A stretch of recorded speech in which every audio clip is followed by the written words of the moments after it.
fucking song. He just like off the cuff, and so he's constantly singing because he's gay. Songs from Wicked. Right. Wicked. Never saw Wicked. Yeah. All right, let's start the show. That's because Buckner's not gay. He's just gay. That's massive. That's massive.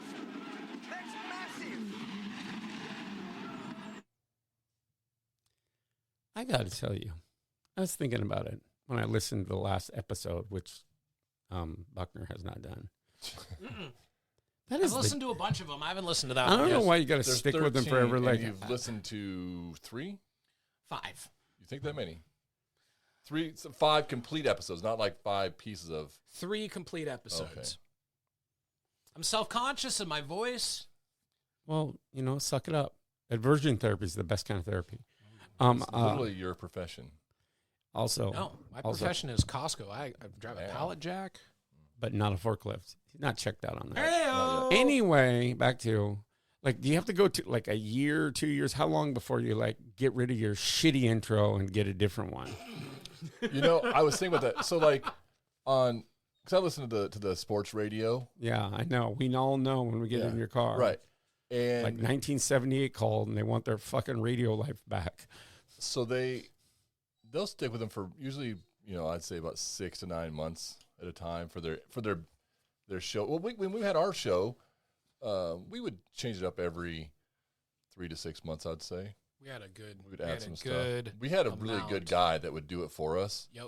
And we do some ourselves, but we had a really, really good PA announcer at KGRG. Yeah, we had a We lot should of call him. talented human beings that were a part of that. Yeah, that'd be. Yeah, That'd they be a were lot of great. fun. They were great. They should do something because this one doesn't. I know we ain't got to 6 months with it yet, but it feels like it's been 2 years. It's so fucking bad.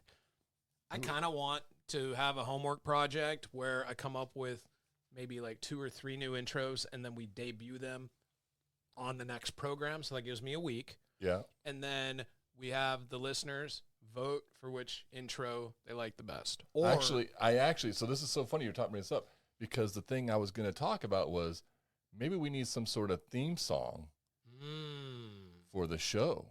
And that would be like an intro, So I don't know, what do you got, Buckner? Like what kind what rhymes with fence?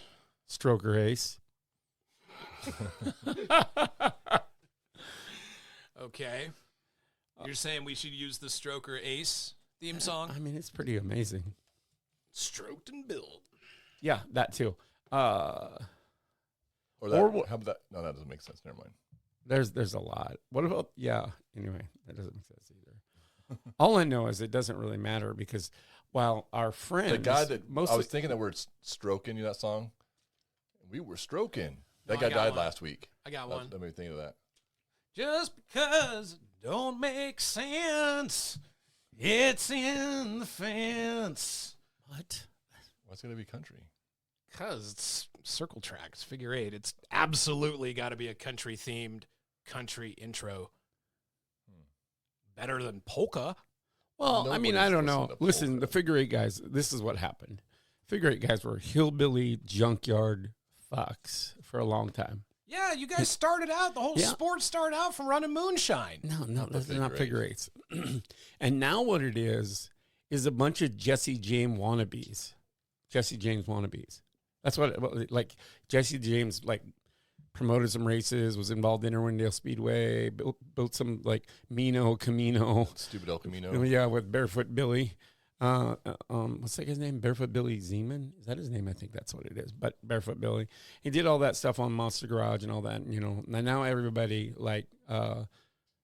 that's their new hero. That's what they got to be, some tatted up That figure was 8 guy. 30-some years ago. Yeah, well, hillbilly wrecking yard figure 8 guys was some 70 years ago, right? I will say that people that participate and are fans of figure 8 racing have more tattoos than the people that are fans of Formula 1 racing. Oh, true, That probably. one probably, yeah. But At least visible tattoos, Ryan Gunderson, who's he's the one. He's all the tats. He's aspiring to be the next Jesse James Jr., right, with all his fucking neck tattoos, which are starting to creep up on his face. And he does listen to the show, but all he'll do is message me about it. But where I was going was, while most of the people that listen to our show are our friends or family members. Well, at least someone's friend. A lot of them don't like me, but whatever. They don't interact, right? Like we do put some stuff on social media. I'm not going to lie to you. It'd be a lot easier to navigate social media for this while we all have our own social medias as well. If our fans interacted a little. So when you say, look, we're going to have them vote on it. They don't vote anyway. We've asked them questions. That's true. Yeah. We get a lot of likes. Just downloads in general. Yeah. But like it's amazing how many downloads we get and how few responses to call out questions that we have. Yeah, and that same thing is like sometimes somebody will message me directly on occasion. I park myself atypically on Instagram. Yeah. And it's That's my favorite one. Yeah, too. it's hard to promote the show on Instagram, harder to promote the show on Instagram because it requires a photo or video. Whereas, that's why I really don't like Facebook. He's like, you just spew your shit. You don't really need a photo or a video. And I'm a Facebook guy. Oh, yeah. Didn't I say that? Facebook? Yeah. Yeah, no, you said you guys are. Yeah, that's because you're I would old. say that Aaron That's 'cause posts probably about 5 times as much as both of us combined. You mean just in general or about the show? Just in general. Oh, yeah, because he's always diving into this political horse shit. I have very little. Yeah, right. Like if you see the opportunity to dig on someone, If somebody says something stupid, who am I not to call them out for being stupid? right? Like if someone says something stupid, let me be stupid and engage them. I I need to let them know that they're stupid. You could also just not engage. I do. You think about how many times I do engage. It's 100 times more that I don't engage. Sometimes I will type something out, and then I'll just hit delete and say, fuck I've it, done it's not that. worth it. That's a daily occurrence. Yeah. I can't tell, but his phone is like right in my face right now. He's So taking is photos and or videos. Are we Facebook Live right now? No, it's just I'll post it later. Right, and maybe we'd have to figure that out because, like, I do have all the GoPros and all the stuff that we can video this, but at the same time, you should at least peer out the window so you can get some water shots too. Maybe you'll catch a whale. The window is just. You're into water sports? It's blown up. Yesterday we saw an orca out front, like Shut directly up. across. Yeah, it was pretty cool. So anyway, back to less of the outdoor looks and more of the show. That it's weird because if we were to set the phone up, because I got like stupid amounts of creator amounts for whatever reason, and we were to turn Facebook Live on, we could only do it for a short bit of segment. Because if not, like, why would anybody tune into the show? Because we're just doing it live. But if we could do a snippet, right? Like, That's what I was doing with this right now. I like that. I'll use this to promote. You can use it for your, what did you say, Instagram? Nice. And then I got the Costco logo, Children's Miracle Network going on. I'm rocking it. Aaron went to school. He went to school. I'm going to pick on him a little bit. He went to school to become the next great influencer. And I put one post up this morning, and I had $3.85 an hour. I'm like, that's what you got to do. I think the thing is, it's all about like having some, like, when I am on Facebook, I try to follow more people than I like to continually try to follow. I don't really follow people. I'll friend request and I'll sometimes accept friend requests, but also a lot of times the people I'm friending aren't necessarily racers. I just started a new like page 4 being followed, which I get new followers every day, so it's growing slowly from zero. I'm not starting over. We talked about that, but I'm not starting over. I got near 5,000 friends and followers. I'm not starting over. I want to backtrack a little bit because that's what we do on the In the Fence podcast. Sidebar. We are historically known for sidebars and Restart. backing up and restarts. We do that in the race car all the time. Aaron Aaron and backs up a lot. John both have a lot of tattoos. We were talking about tattoos earlier. John don't have. He's got one really any. unfortunate one So and one good what one. I wanted to know is, do any of you guys have any race car themed tattoos? Oh my God, that was a thing. I'll get it this weekend because I'm going to go to the figure 8 races with my brother this weekend.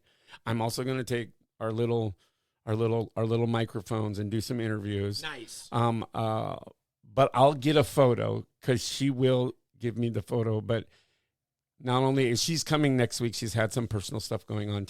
Tammy Denton. She will be on the show next week. Yes, she will be on the show next week. Wait till you see her tattoo. It's a racing tattoo? Yeah. Nope.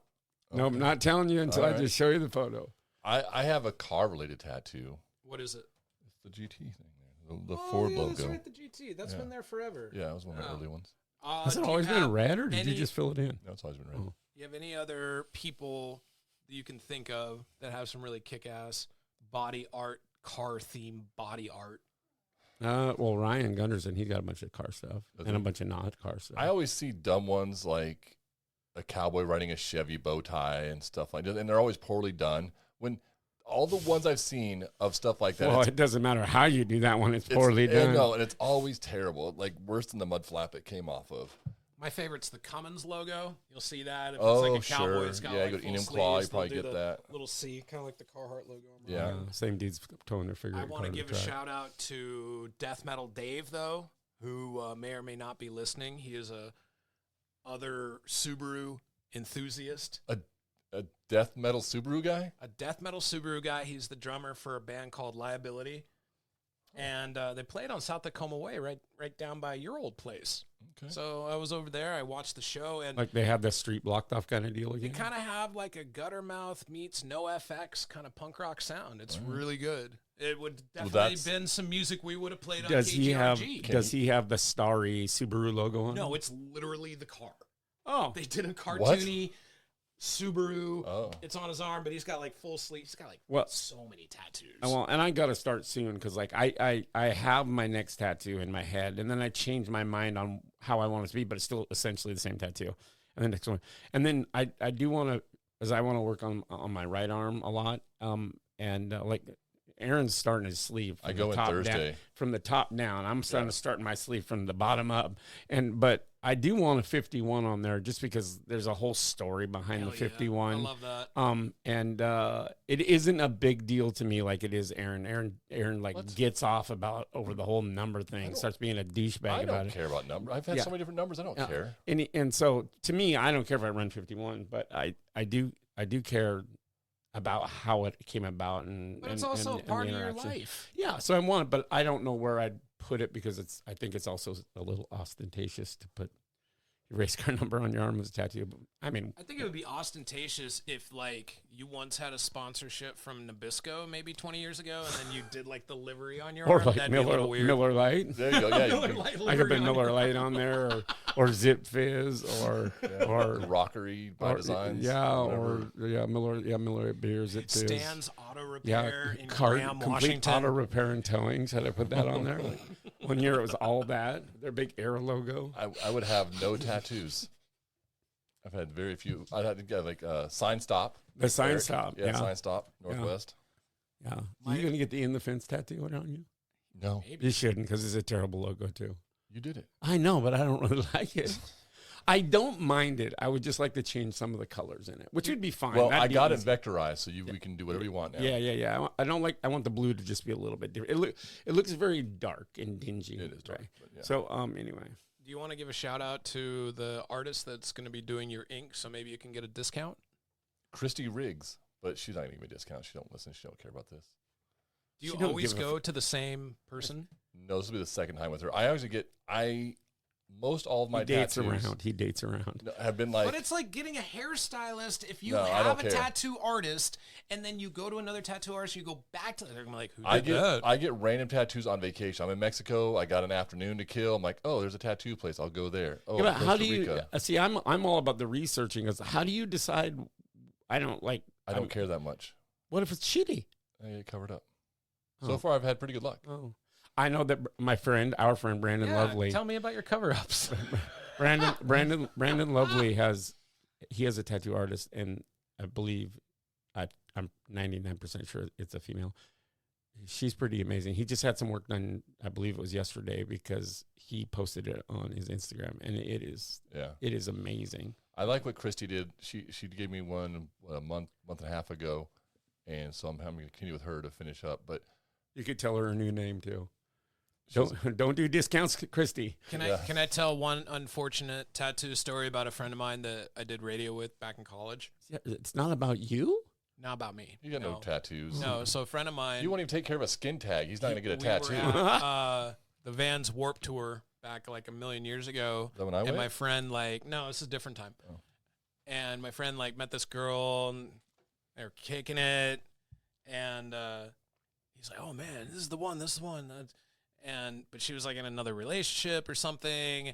Ends up getting a tattoo of her name on him, and I'm like, "Oh, that was dumb, dude. It's not. I think they're." And he was like, "Oh, whatever, dude. You don't even know. Stars in the universe, bro. Stars in the universe." And then we ended up going to a concert years later, and she was at the show. It was nuts, dude. It was with her 10 years. It was 10 years later or so, and I remember you were like, "Dude, you're not gonna believe who's here." Did they hook up? No.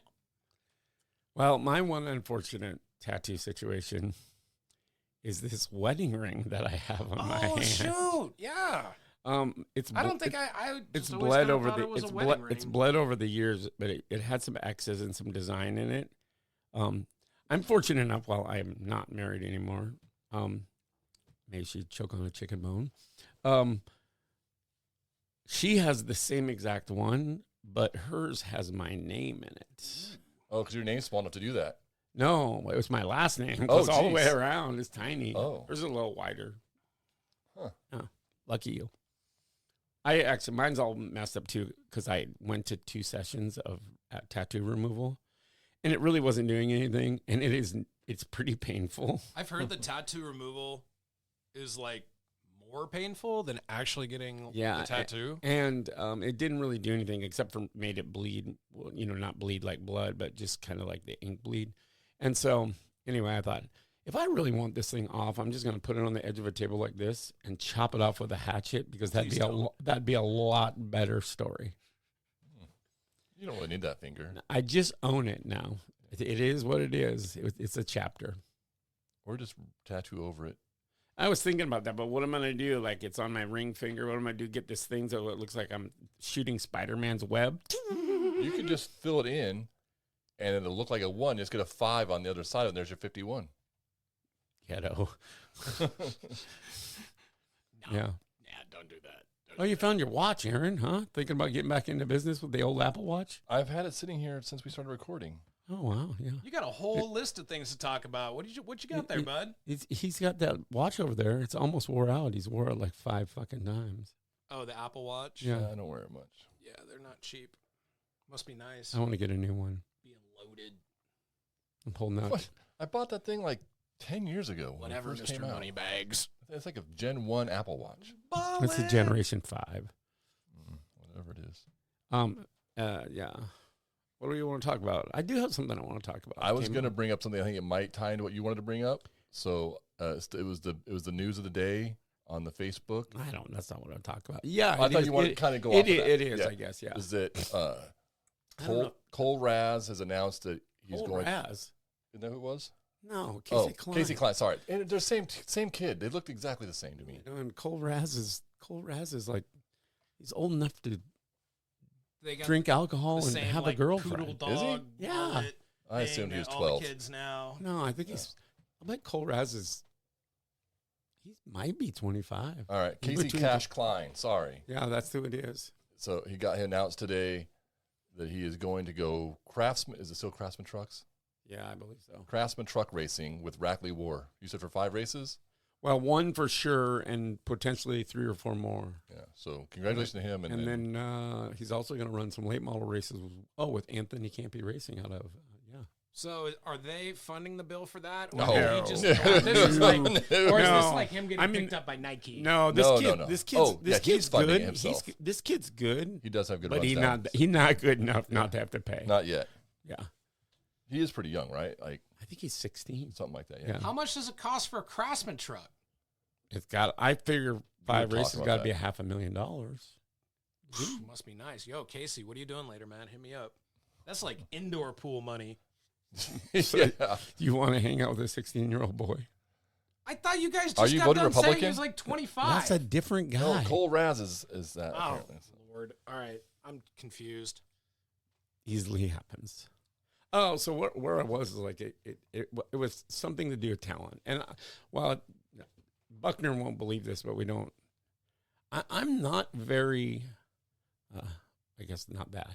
I'm really quite humble when it comes to race cars, right? Like, right, where I've got to go, what I've done, how I got there.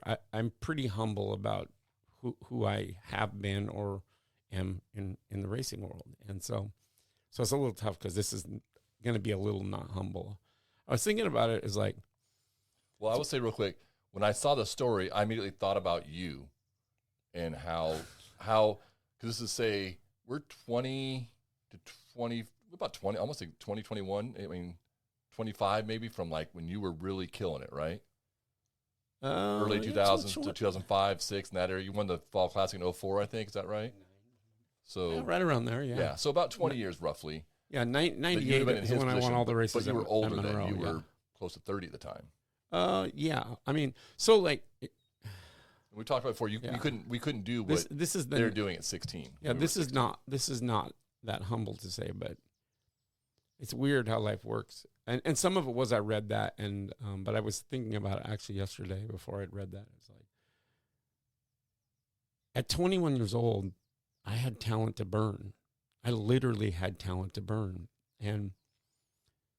but being a loudmouth asshole who wasn't going to listen to anybody, do it my way, right? Take no prisoners on the racetrack, do whatever you want, right? Tell people at Goodyear, right? Like, I don't care what you're saying. I'm not going to be PC because it's what you want.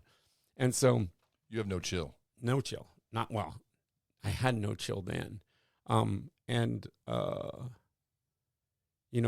But I had all this talent, and I remember. You think at 16 you would have had more chill? No. Maybe. Than you were at 30? No, we're talking about when I was 21, 22. At 30, at 30, I was starting to taper down, right? Like, let's just go to the races and win races. This is just about hard work. And then a little after 30, then, alcohol and drugs came. I mean, I didn't have my first drink until 2000. Yeah. Right? But where it went was like, won lots of races, all these things. And I can remember I was driving for Betterall and Rodney. R.I.P. Yeah, when I was at Monroe. And I was doing a test with someone. And I don't remember who it was, but they were driving Brendan Gaughan stuff, like stuff that he owned, and they, leased from him or he had them driving or whatever. And they said to me, it was like West car. Or it was a truck? West. It was a West car, West car. and it was a West car, and he was following me around for line, and I had a late model car, so I'd have to slow down in the corners because they couldn't quite keep up with this big lumbering piece of shit race car, and then, going down the straightaways is like, dude was all over me. Like, like I couldn't get away. Right. Cause he had, all the horsepower, twice as much horsepower. Right. And, I remember coming in, and then I think the next day they had cars all intermixed or something. I think it was practice. Actually, it was a Friday. So they were practicing late models and West cars together? No, this was a private practice. Oh, got it. Okay. But then that same weekend, or the next weekend, right, because they couldn't practice the same week or something with West cars. They came back, and so on the Friday night practice, we were all parked together. I don't even remember how it goes, but I remember that Kevin Croyer, who did the engines for Brendan Gaughan, and he had his own engine shop that, he had his own quote unquote engine shop that, Brendan Gaughan paid for. And I come in and I rev my motor, this, that, whatever. And I got out, and I'd heard he'd already said something to Rodney, but I got out and he comes walking over like he's this fucking star, right? And we build our own motors and we're kicking everybody's ass. And, Rodney would build the motors, Cope would do the machine work. We would dyno them ourselves at Cope's. And the guy says, "How do you ever expect to get a ride? We're revving the motor up and acting like that." And I'm like, I work for this company. I get paid $100,000 a year, and they pay for all this race car and they own it. I already got a ride. Why do you think I don't got a ride? So I remember that was it, but it ends up later on in life, right? Like, so, through alcoholism and active addiction, and clobbering my way through that situation, with tons of support from friends and family. But I was thinking about it, I was like, now I don't have, now I have all the chill. Now I can go to the racetrack and I can know, like, this is the move that you need to make. I know you need to be there on time. I know you need to have your stuff prepared. I know that everything needs to be there. Not that it wasn't prepared before, but now I have, right? Like, I have all the knowledge that it takes to go to the racetrack and be successful. But now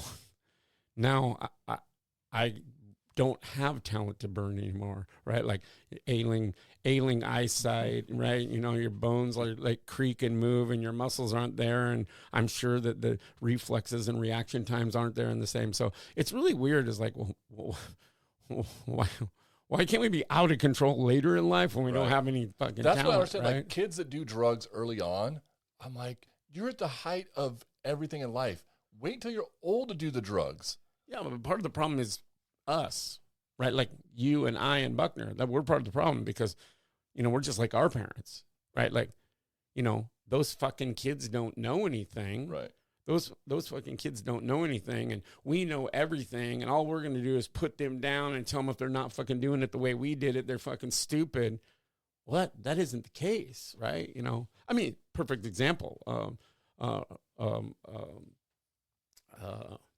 The Kleyn family, they're clearly putting everything they have, not just financially, support, traveling across the country, moving around, emotional support. They're giving them everything that they possibly can. Yeah, right? a few of those kids. Ethan Ebert's that same way. Yeah. Cole Raz, I would say, as I mean, I think with the Kleyn family, to me, it hits a little bit harder what they do for Kasey because I've known them for a long time, right? Like so it's cool to see, right? Like I mean, professional jealousy. Oh sure. Yeah. Do I want to see them make it? Yeah. Right. But give yourself some credit too, because I mean, it was just it's a different time. We Right, weren't right. like looking. Racing economics were different back then. Yeah, racing economics for sure. I do like the fact that Kasey will I do see some of the similarities from him and I, right? Like he's kind of also a take no prisoners kind of guy. Like he'll lean on someone, he'll move someone, he'll like overdrive the corner and bounce off someone, and either it's going to work or it's not. And then he's not afraid to get out of the car and tell somebody that, or say on camera that somebody's a fucking idiot.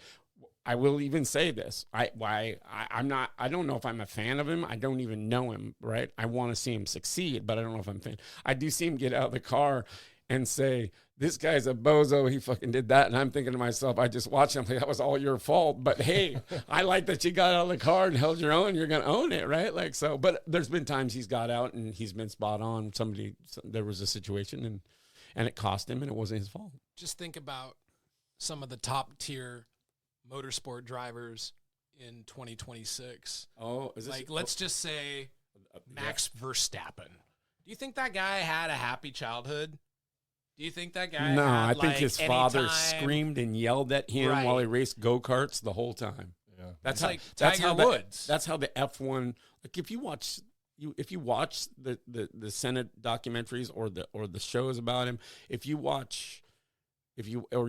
read about him or you do any research, not the best childhood. Parents were super supportive about racing. Right. But racing. If he was like, guess what, guys? I don't want to be a race car driver. Yeah, I literally want to do, because I hate my dad, I'm going to do literally everything I can to not be a race car driver. That could have went that way too. Yeah. Well, Sena's father like went back and forth. Like, no, you're not leaving. You're going to run the family business, right? I mean, and then he's leaving, and then it's a constant fight. But whatever. I mean, I don't know. This is all stuff you read. It's kind of like the Bible. Yeah. How much of that shit's true? If 73 people wrote about it, and who is the actual accurate one? But just, I mean, he might have $1 billion to his name, but he'll never have the same life that you had or led. You know what I mean? I would trade my childhood for $1 billion in a second. You say that. You say that. Well, I definitely don't believe in that bullshit where somebody goes, I've been through a lot of hardships, it's been a tough time, but I wouldn't change a thing. Fuck, I'd change all kinds of fucking things, right? I'd change that first fucking hit of fucking meth. That fucking thing would never have happened, right? Also, that's what the marriage brought me. Math. Thank you. So one thing kind of along the lines what you were saying about you and even Kasey, there's something that happened a couple weeks ago. I wanted to bring it up in the last show and we didn't get to it, but did you see the incident at I-75 in the pits? A fight? There was a car in the pits, 2 crew guys probably doing tire temps and whatnot. One of the guys came on the track and ran right into the car in the pits. On accident? No, it was on purpose. He got arrested. Did it kill anyone? No, it wasn't that bad. No, I don't watch that shit. And you're the one on Facebook constantly watching garbage. I don't, right? Well, I was wondering, like, my question was, have you ever seen something like where somebody's not the Shane Sawn on the backstretch or in the, or I thought I told you this Matt story. Barrett, whatever, but. I'm not even going to get to the person, but we had an on-track altercation. I just came into the pits and fucking smashed into the dude's pit card. Oh, that's right. You did say, yeah. Fuck it, right? Like, you spend fucking, you can fix your car in a week, right? Like, people fucking take a year to build a pit card. I fucking smashed right into that motherfucker. Who was it? So spiteful. No. Is it somebody still racing? No. And they know They don't race still. No. that you did that on purpose. I said the brakes went out. but they but but now it they was know. obviously not the situation. Oh, Franklin's Franklin's home. Hi, Franklin. Bozo. Franklin wants to be on the podcast. Every week. So, But was there any repercussions? well, my brakes went out. Okay, besides that? No. Okay.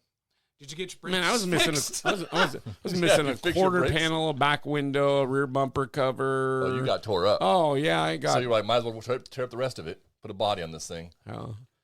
There was at least 4 or 5 times. Now Brian Estrin, and well, he definitely doesn't like me, but anymore. But for a while he crew chiefed my car when Rodney and Rodney Thorsis and Robert Osaki went racing with Nema. No, they didn't race with Nema. No, with the Gene Price race team with Greg Pursley in the West Series and Dylan Kwasniewski and all those guys and Jeffersons as well. So, but Brian would always say, like, after the race, like, that was fucking, not just when he was crew chiefing, that was fucking stupid. You're fixing it by yourself. I'm like, well, I'm the only guy that builds the airboxes anyway. So, I did. Whatever. It was a good time. But you brought up 2026 and then threw out there Verstappen, and which is fine. It's fine. It's racing. It's right. Like, it's just not racing. That's realistic. Right. Yeah, no, I know. And it's cool. It's just, Big record Indy today in practice. Just billions of dollars. But I whatever. So Greg Scott, like, he can flip out. I was from right when he came on scene. I've always been a Kurt Busch fan. I'm sorry, I'm a Kurt Busch fan too, but a Kyle Busch fan. Both of them, right? Like I like Kurt better than Kyle. Yeah, and so what happened was. Then Carson Hocevar came, and I'm like, oh, yeah, now I got a new guy, right? A new guy to, like, hate on? No. Like a competition? No, or like a new I guy like to, him. like, I team love up him. with? I love him, first off, because he's a no bullshit guy. I mean, and he got no problem saying no bullshit on the radio, and he got no problem saying no bullshit in front of a camera. He's got no problem saying no bullshit on the racetrack. It's like, and he's cute. There you go. I don't think that's a thing, but Aaron went to go say hello to Jackie, who just got home with Franklin, and so I would like to. Should we wait for him for the next topic? Are you going to read his eulogy or what? No, I had a list. I asked.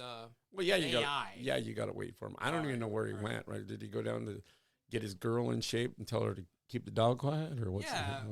He like when to go make a sandwich or something. I have no idea. Make a sandwich. So let's see here. Let's just read through his chicken scratch and see what we had for today. We had the I-75 race incident, 3 trophies on a 7-car race. I want to talk this. So you brought this up a little. Well, I can't read that. So I know it looks like backwards Chinese. Yeah, I have terrible handwriting. Last week you went to Evergreen, or no, you didn't go. You were going to go. You didn't go. I was going to go, but then it was rain, threatening rain, and then I looked at Race Monitor, and they had seven late models and 8 street stocks, and all the rest was a bunch of bullshit Hornets I don't want to watch. So the thing, I'll race them though. That I wanted to bring up. If you got a Hornet and you need a driver, we have a Hornet. I still got enough talent for that. There's a Hornet sitting at the shop. Way easier if I just drive someone else's. Don't got to tow to the track. Don't have to do anything. 3 trophies for the top 3. And there's 7 cars. And there's 7 cars. Yeah, well, I've said this from the get-go. You and I have had this conversation before, right? We aren't Formula One. There should be 1 trophy for the winner, and the rest of you go back and go through tech and load your garbage that wasn't good enough to win up. Yeah. That's how it should be. Cold-blooded. All right, well, like, but it's gonna Southsound does it that way. It slows down. Well, it used to be like that in Evergreen, right? It slows down the show. That's exactly it. That's what and all these people, like all their crew people, come running from the pits. All these kids and the families. And I don't care what third place had to say. Right. Which gets me back to my topic of last week. The third place guy was probably the only fucking one doing donuts. It was Chad Fitzpatrick. He wasn't doing donuts. Well, no, I'm talking about. Oh, in general, our last episode. I talked about if you didn't win, it was don't do donuts. I think it was the 4th place car actually, but maybe it's 3rd. Which goes to my next thing I wanted to bring up. Oh, the 4th place car he's a bozo.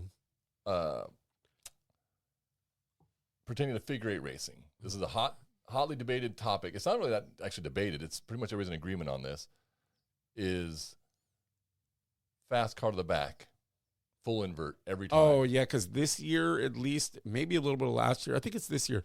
No, it's this year it came up because, like, I went to a little meeting because Doug Delfo's been putting on these little meetings to try to bring the drivers together to coordinate. And so he had me come talk about, like, some things that I thought needed to happen to improve as far as driving, just holding your line, where you at, if a car drives up on the outside of you and you're on the inside, like, it doesn't mean you can drive into the corner 5 car lengths further than you were before, right? You don't. Anyway, just mostly I talk about overdriving the corner. Now all of a sudden it was somebody's stupid idea to have an invert for figure 8 cars.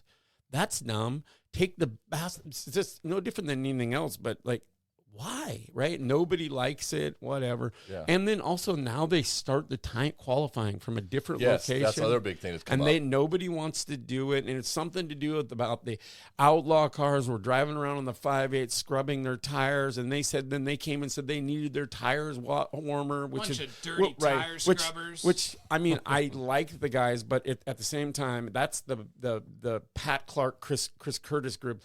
Bunch of fucking bozos telling people like, we're gonna warm our tires. Late models don't fucking warm their tires up. Yeah, just go for it. And they're like, well, save that shit for the they get bubbles, to go out there for one lap or whatever. So you know what?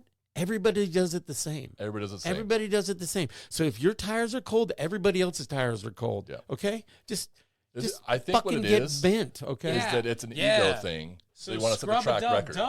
Bitch. I think that's what it probably is. Well, they want to set a track record. Well, there'll be a new track record now because now you started in a different place. Because that's the other situation is the track doesn't want to change, stipulate that there needs to be a new track record. Yeah. It's just. Well, we talked about this even last week in Canada. You want to make changes to make the show and the racing and the experience right. And you can't just say anymore. This definitely goes to Evergreen Speedway. Well, and South Sound Speedway, all of them.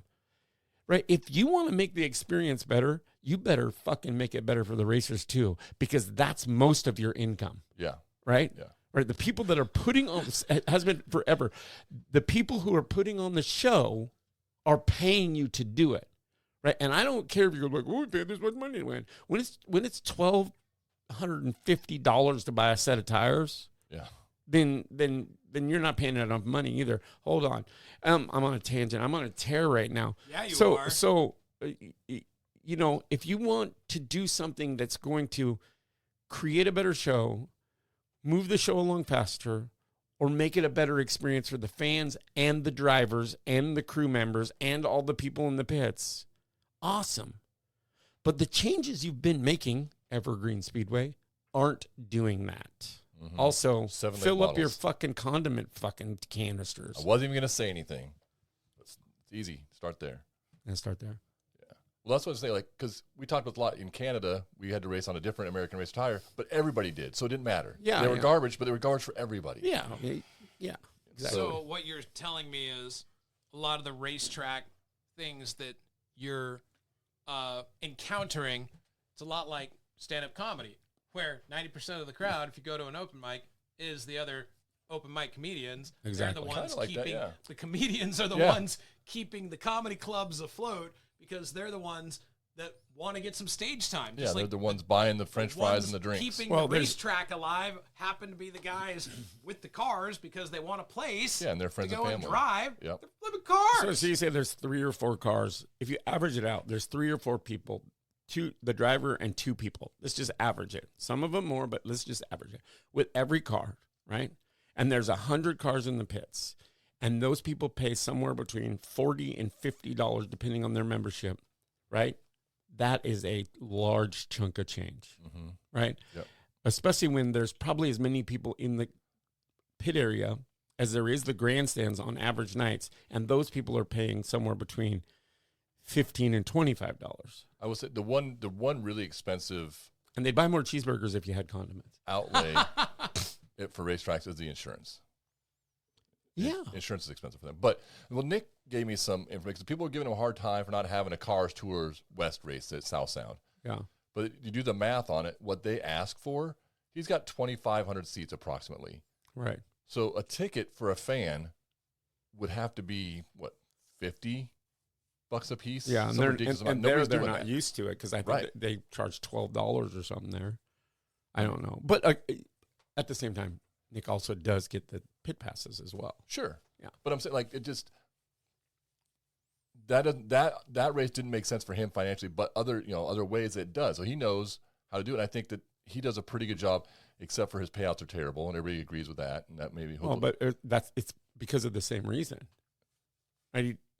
He only has 2,500 seats. He doesn't fill the place. Yes, exactly. Right, and he's only getting $12.50 or $15 to come in. Well, he figures there's kids that are cheaper, seniors cheaper, military cheaper. Yeah, that's what I'm saying, right?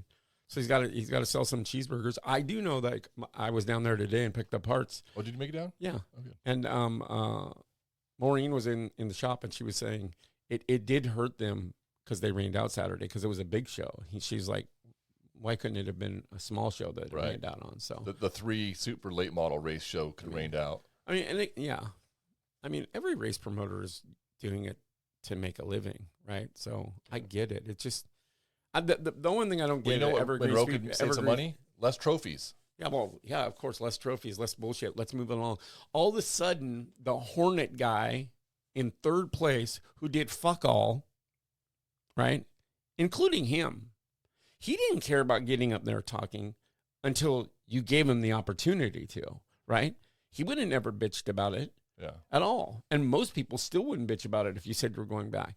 So now that guy's up there talking about like... Oh, people would complain. If you pulled the trophies away now for 3rd place, it'd be a riot. Well, for the Hornet guys, it would be. Late model guys wouldn't care. No. Because I'm like, I don't 3rd place trophy. Why do human beings even like trophies? Because it makes them feel special. What? Why do human beings like trophies? Why do racers like them? Do you know racers? Racers are egomaniacs. I don't know. I'm sitting next to 2 of them. Well, I'm an egos I know in Pierce County. Yeah, we're not even in Pierce County, bro. We're in Thurston. No, we're in Pierce. Just about got him.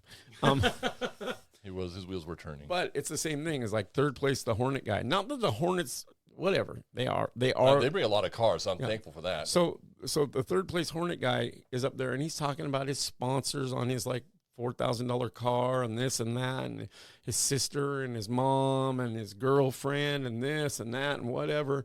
And then all of a sudden, the next class cut 5 laps. Yeah. Cut 5 laps. Right. Yes. Yeah, right. Yep. You could not cut 20 laps during the night collectively if you just gave a trophy to first place Well, and you and can still interviewed give the trophies a second and third if you want. whatever. Just do it in the pits. So did they cut laps because the guy's acceptance speech was too long? They just They have cut a laps curfew. because there's a curfew and things are taking too long. And then all of a sudden the next class comes out and then they have then it his goes acceptance speech was too long, and then the guy before him's acceptance Right. speech was And too then long, there's- so and then there's- the class before there's- that his acceptance speech was too long, so they have to cut laps. That's BS. That is BS. But at the same time, back to how they qualify figure eight cars and all these things. Why are we changing things that don't contribute to the show or the show, their show, right? Why? There's no contribution by changing. Franklin's mad about it too. Yeah. I can hear it. I can hear it in his voice. Yeah. I don't. Somebody must walk by. Yeah, he's like, third place trophies. Get out of here, dog. Yeah. See what I did there, Yeah, dog? got it. So I haven't ran a figure race in a couple years. What do they do now for qualifying? Well, for you crash. In qualifying? Oh, I don't know. You crash. Oh, what you do is you go. You know where they usually would start qualifying, so there'd be basically be re-entry to the 3/8. Yeah. Okay. You turn left, and you go around the 3/8 backwards through 3 and 4. And what you do is you get your opportunity to scrub the tires out there, and then you go down that little access road that they use for the boot, and then you stop there, and then you take off. So you take a hard left to take the green? Yeah. Huh. It's essentially it'd be just like driving. I always thought as a kid it was cool watching the drivers come out of the pits and then overshoot the south turn. Yeah, but so they do. But here's the thing: is I watched it last time. They on top of it, the track has it so fucked up that they go out there and they scrub their tires and spin their tires for going through turn 4 and turn 3 of the 3/8, and then they turn down the access road. And then they stop them there again. A guy stops them while the car that's on the track does their thing. So all the heat's going away anyway. So all the heat's gone away anyway. If you're going to do that, you just should let them go from right there and tell them to heat their tires up and then to go down the chute. Quinn was doing it and he's trying to shift and this and that. And he had some whole thing about he thinks people are impressed because he shifts. And I'm like, put the fucking thing in fourth gear and go. Who cares? I would be much more impressed with you having fast time than 3 people that don't give a shit knowing you shifted. Yeah. Right. And so he did say that he was going to just put it in fourth gear and go this time. But I would like to see, and I think this is happening. I think there's a groundswell of support for this in the figure eight, the super stock figures at least, to have discussions with the Hobbses about changing the qualifying and the invert. When I was there, I don't know why the track wouldn't want a full invert every single time. Yeah, right. And I don't know. I know that Chad Fitzpatrick, who is a friend, and I think very highly of him. I believe he's the race director for when there's not late models. Okay. Right, because he was the race director when I was there, and Doug had a little meeting, and Kevin and Chad came over. And Kevin did say something once, but then something else was going on and they're moving because the pit meeting went too long. And now the impromptu figure eight pit meeting's over here. And Chad left because something was happening. And it was like, we got to hurry because, the rest of life is going on. But at the same time, shame on you, Chad, because if you're going to be the official and you're going to come to the meeting, you come to the meeting. You stay till the meeting, right? And if it takes 5 minutes longer for you to get through this meeting that you've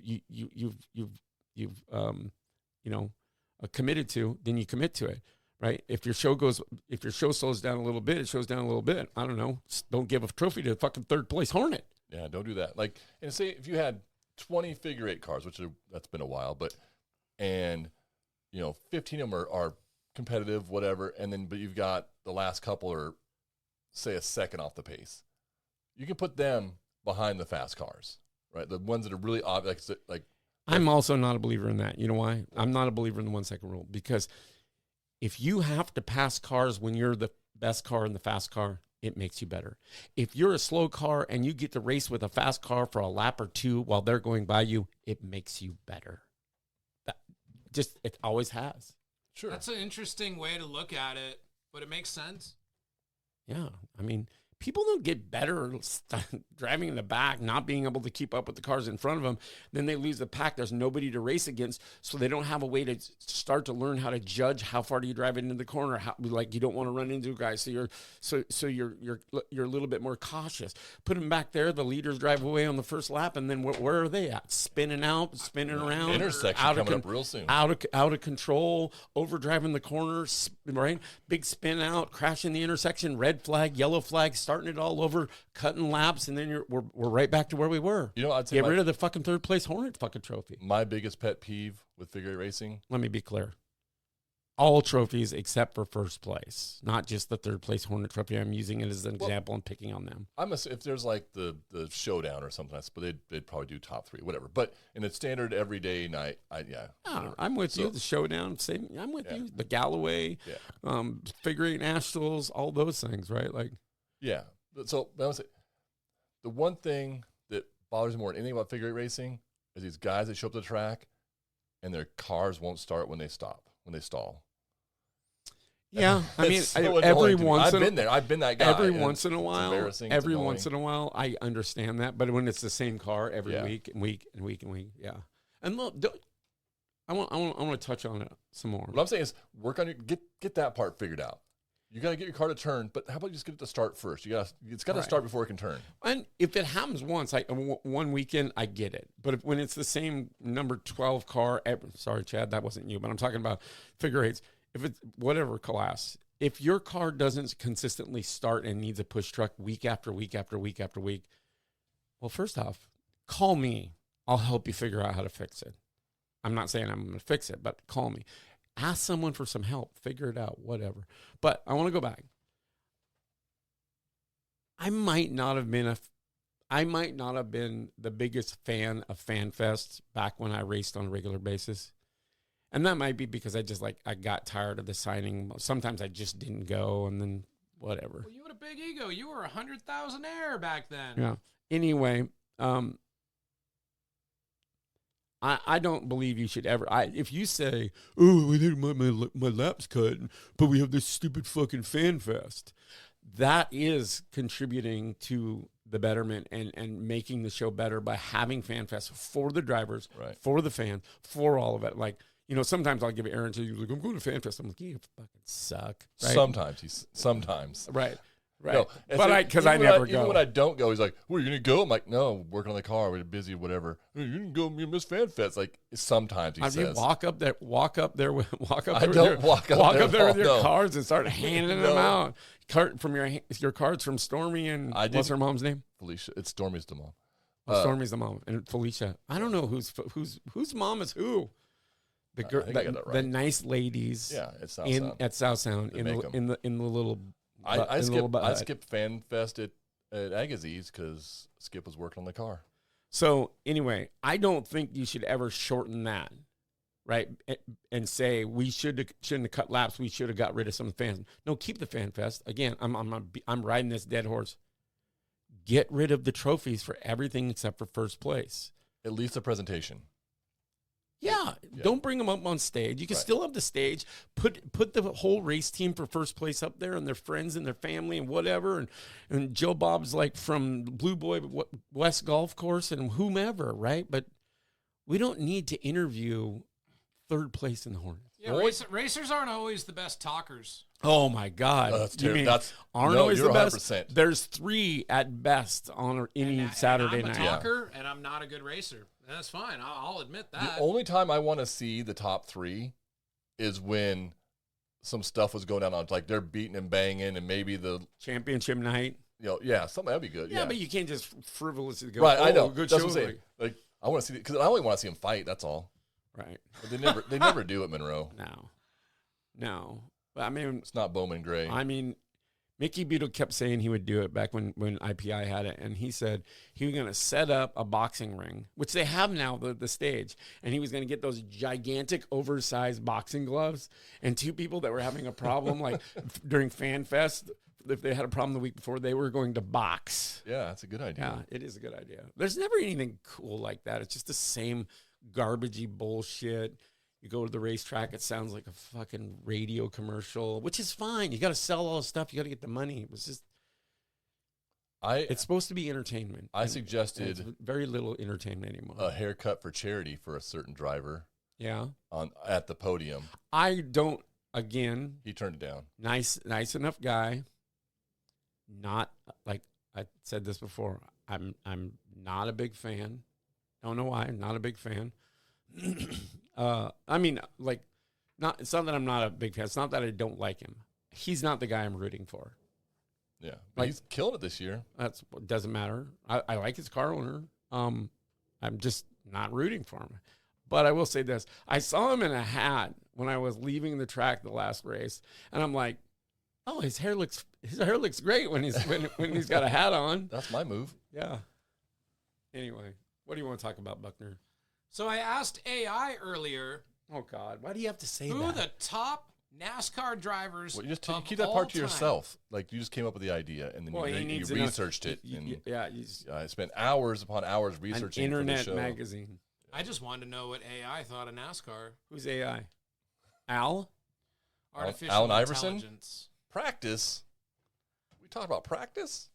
Anyway, go ahead. You know, because I could have went to NASCAR.com and got, somebody spit who it out. actually Spit it out. knows Spit it out. a lot about the sport. What did AI say? What But did you I ask want it? to know what our digital overlords thought of NASCAR and who they think What was the are what the was top the thing? 5 drivers. You want me to go from 5 to 1? No, I want you to say what you asked AI again, because I think we started. What was the question you asked AI? Top 10 most famous NASCARs. Drivers. It just says NASCARs. I'm looking at his phone. That's Google AI even. Why don't you ask ChatGPT? Top 10 most famous NASCARs. I was hoping it was Richard gonna be the cars Petty. that came up. But Richard it came Petty. Up with drivers. Yeah, was Richard Petty number 1? Yep. Well, do we want to go from 5 to 1, or do you want me Well, to Richard just start Petty's bolting out 1, so answers? you can go guys whatever are way you want, but you Richard guys Petty- are race car drivers. You're impatient as hell. Richard Petty is number 1. I don't care which way we go, but he's still going to be number 1. He's the king. Okay, all right. Starting from number 5, David Pearson. I thought you were going to guess. Yeah, I thought we were guessing. Okay, We were fine. just saying David Pearson. I guess David Pearson. Okay, fine. Number Number 21. 1, Richard Petty. He's the number Okay. 1. All right. Who's number 2? Dale Earnhardt Sr. Dale Earnhardt Sr. Oh, All wait, right. hold on. He gets pissed. Not anymore. He's not Dale Earnhardt Sr. Oh, it's just Dale Earnhardt. It's just Dale Earnhardt. Right. His kid is Junior. He's Yeah. Dale Earnhardt. Yeah. Okay, well, that's number 2. Who's number 3? Cale Yarborough? No. Why does he get to pick them all? I But just- good. I was going to say that. Bobby Allison. No. Darrell Waltrip. Oh, Bill Elliott. Nope. I don't know. Okay, we're done. Just tell us. Number 3, according to AI, Jimmy Johnson. Oh, I was going to say Jeff Gordon next. Well, I mean, And- Jimmy John, they're going off of how many championships. Yeah. That's how it Is Jeff Gordon And you're number right. 2? For Jeff- 6? 4? For number whatever. 4, Jeff Gordon. Yeah. That's right. 93-time race winner and 4-time champion. Number 5, David Pearson, nicknamed the Silver Fox. Yeah, like John. Pearson- John's more silver daddy. Pearson's widely considered to be the greatest rival to Richard Petty. He won 105 Cup races. How about number 6? I thought there was the top 5. Well, He asked there's for 10, but He asked 10, but he was telling us 5. I'll say DW. Darrell Waltrip. Yeah. That's right. Yeah, he's right again. Did you write this list? No. He already was looking at your phone. I was looking at your phone. What you said? I was looking at his phone. Yeah, when at the top part where it had the question where he asked Google about NASCARs. Okay, what about 7? I have a guess, but I'll let John go. Is it, I'm trying to figure out what this is based off of. Wins.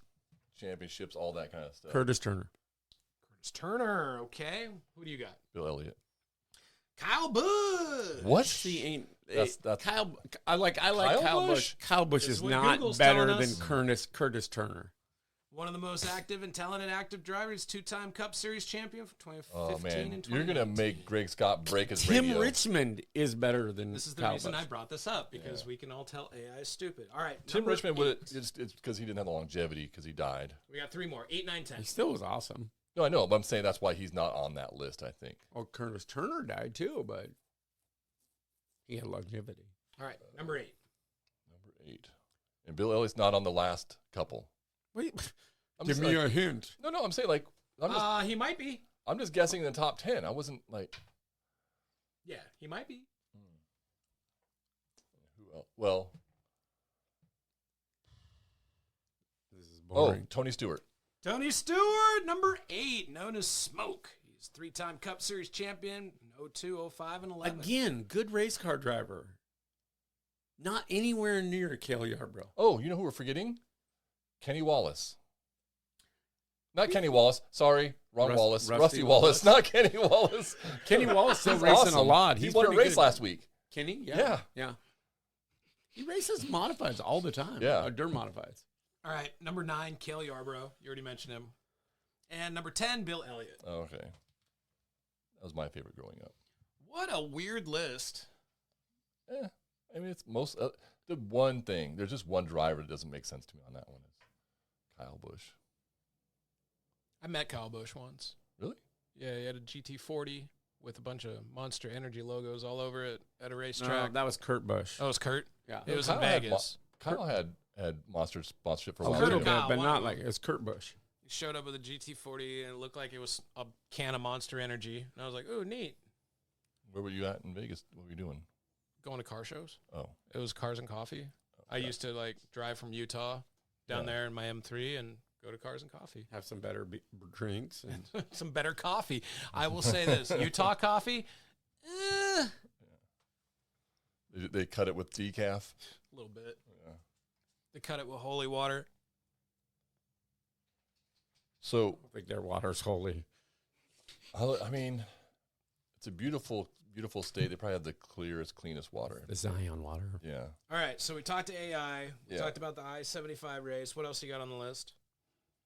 I had this one thing, and it doesn't really fit with now. It would have fit earlier, I think, but it was just a random story from my childhood. And I asked this driver. He doesn't remember it, but that doesn't surprise me at all. Where is this happening? This happened in Rainier Beach.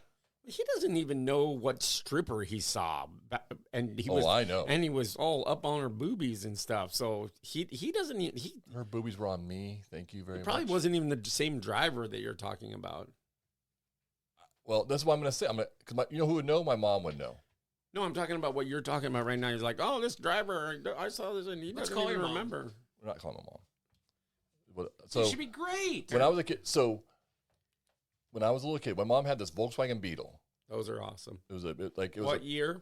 I don't know, probably in the 60s. So 68, 69. I mean, Probably not even that new 70, because 73. this goes would have been yucky. 1978. Oval back window. I was 5 years old. Come on. So this was back in I'm 1978. 5 years old. I knew tons about Did cars. the Maybe- interior smell like crayons? I don't remember All any of that. German cars do. So it might have been 79 even. It was like it was that era, right? It was late 70s. And I remember one day we were going over the pass, and all of a sudden the thing just ended up in a ditch into the mountain. Like Just all of a sudden. You mean your mom got out of control? yeah, That's- okay. just crashed in the side of the mountain. Snowy? No, it's like Oh. summertime. And so we're living in Skyway, and we'd go down to this place on Rainier Beach, and we would get ice cream. It was like my mom's treat for me. And I always got rainbow sherbet. It was my favorite when I was a kid. That's not ice cream. It- Just so you it- know. It's a sherbet, I know. If you haven't had rainbow sherbet in the last whatever years, still holds up. It's I'll, top I'll- tier. I'll try to get it again. So I got my 2 scoops of rainbow sherbet. I'm sitting in the Volkswagen. We're heading from Rainier Beach. There's this big sweepy corner, and we got to go up the hill, up by Uncle Harold's shop and our house that was up there. The other thing with the Volkswagen, the passenger door would randomly open for no reason. Like I didn't, and so Because he was a piece of shit. it might have been an older one than 50. Might have been old 50s one. 'Cause I had no seatbelt either as a kid, as a 6-year-old sitting, no car seat. Out of the car?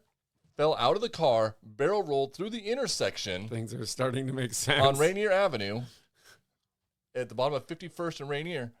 And my ice cream went one way, I went another way. My mom stops. Like, luckily it was kind of evening time, so there wasn't a lot of traffic. It's a busy road, right? So nobody ran over me. And she picks me up, puts me back in the car, and I'm fine. So I start crying about my ice cream. And I want to go back to the ice cream place, but we poor. So she's like, she's probably also panicky because I fell out of the car. And Yeah, How old we were you gotta at the get. time? 5 or 6. Yeah, we gotta get out of here before And somebody if you calls. ever Yeah, wondered, yeah, exactly. And if you ever wondered if Aaron is CTE, he'll Yeah. tell you no, but we so all know. we go back to our house, and this was the house that was literally Lord, right you in just front of flew Harold's out shop. of a car in Rainier Beach out Yeah. of How onto fast Rainier. was she going? It was a Volkswagen, not very fast. It just 30 miles an hour, still 30 miles an hour. It might have been around. I don't know. It was tuck and roll or whatever. Tuck and roll. And the ice cream didn't tuck and roll. It just splatted all over the intersection. So I legit cried about the ice cream. We go back home. I'm being a huge baby about my ice cream or my sherbet. Well, I mean, fuck, you did fall out of the car. You probably deserve some ice cream. So exactly. So my mom, she calls a friend. We get in the car.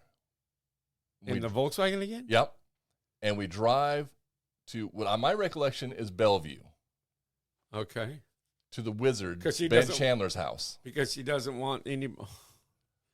And Well, he's old. He might not fucking remember. that's what I'm saying, right? But also, you don't remember anything either, or don't remember it correctly. I remember all this is exactly how it happened up until Was your mom fucking him? I don't know. Oh, okay. It was Wow, way to just I got butter brickle. Well, And I mean, was so upset because that's worse than not having ice cream at all. Ben kind of has that reputation. Yeah, especially in the 70s. Yeah. Especially in his 70s. Key parties and shit. He's a player. He still I don't know is. about the key parties. Ben, I've known Ben for a long time. Done some work for him on race cars. Hung out with him. Done some figure stuff. We're friends. And Ben's funny. He's a figure eight guy, so he calls me Johnny. Yeah, he looked like a key party kind of guy. Yeah, I mean, Bellevue, gold wing riding, all he had the markers. I don't know that he has a gold wing. I think it's a Sportster, isn't Wait, it? does he have like a bald spot and a ponytail? No. No, he's got- he got he got- all the hair. That got all the guy, hair, yeah. man, Yeah, beautiful hair. He was a player. He was a playboy looking player Yeah. back in the day. Gold chain. Oh, probably, yeah, I'm sure he's got a gold chain. high waisted jeans back in the day. Yeah. Yeah. So that was so I got butter brickle and I ate it begrudgingly. I hate butter brickle. I don't think I had butter brickle ever since 1978 now. There's Didn't almost make no butter brickle anymore? There's no ice cream that's terrible. Wait a second. Butter brickle? No. Have you ever had a Werther's original before? Terrible. They're delicious. No. I don't like caramel or butterscotch. No, I like Really? the one that I know. I know probably nougat. both of you, but Aaron will hate for sure. I like licorice ice cream. Oh, that's terrible too. Yeah, see, it's no. I don't like licorice. I don't like bubblegum ice cream. Except for your But he likes rainbow sherbet. It's delicious. Isn't even rainbow sherbet is pretty fire. Taste the rainbow. Yeah. All sherbets. Or Italian ice. A little fancy boy over here. I pretty simple. I like a lot of chocolate and or peanut butter in my ice cream. Okay. Or cheesecake All right. bits and bites and strawberries. We're getting pretty close on our time, so Yeah. let's wrap it up talking about our favorite spot to go get ice cream locally here in the Pacific Northwest. I'm easy. There's a Scoops place that's right by your house at the how they redid Ruston Way. You can drive down the down. waterfront, and then they have Quick Point sidebar. Ruston, and there's like an ice cream shop there. Top tier. 10 out of 10. Love that spot. I'm gonna take my ice cream things. Gonna be fast, but a sidebar. I see that the Owens Meats. I was down there the other day. Is gone. I was wondering. I was looking for it. Yeah. Also, what else was gone? That chicken place that's next to Yeah. Big chicken. Big Chicken. It's gone Yeah, too. it's Anyway, mine is really easy, mostly because Bobby Black and his ex-wife owned the Baskin Robbins in Monroe at the Fred cool. Meyer, and also the one in Snohomish next to El Paricio. And he would Bobby Black used to bring us. I liked those mocha cappuccino blast things. Yeah. He would bring us. He'd come in with 10 or 15 drinks every time are with me so and Rodney, good. and so They're like 10,000 so I mean, calories. I don't care how gourmet your ice cream place is, Yeah. Molly Moon's or whatever this antique sandwich shithole down here. The Antique Sandwich Shop has good milkshakes. It's painfully slow. I haven't been in months and months and months, but I wouldn't say it's like my ice cream go-to. No. Baskin Robbins is kind of Antique They Sandwich don't- Company. Oh, on they do it their right. Menu, Cold Stone. I do Yeah, like no, Cold I'd Stone. rather go to Baskin Robbins than They Cold love Stone. Sprouts. They put Sprouts on everything. In Cold Stone, they do have No, sprinkles though Antique too. Sandwich Company. Yeah. Yeah, and Cold Stone I like. I don't like the tip because they're gonna sing that stupid song, and I hate that. Yeah, tip them. Say don't sing. We have to. Yeah. No, you don't. You Like, don't. I think have they should to. sing if you don't tip. That's Right. shame people into tipping. Yeah, exactly. Oh my God, look at that cat. What the? How did you do that? Hey, That cat Melvin's just like joining the clawed show. its way up onto the roof outside. Hey, Melvin. You climbed the side of the house or something. That's Cat on a Hot Tin Roof right there on the In the Fence podcast. Thank you so much for joining the show today. John, any final words that you have for figure track racing? Yeah. What? No fucking trophies for fucking third place Hornets. Melvin didn't like that. No trophies for third place anything. No trophies for second place anything. The winner. Only the winner. And if you didn't win, don't do donuts. Only wieners get trophies. We'll see you next time. Bye.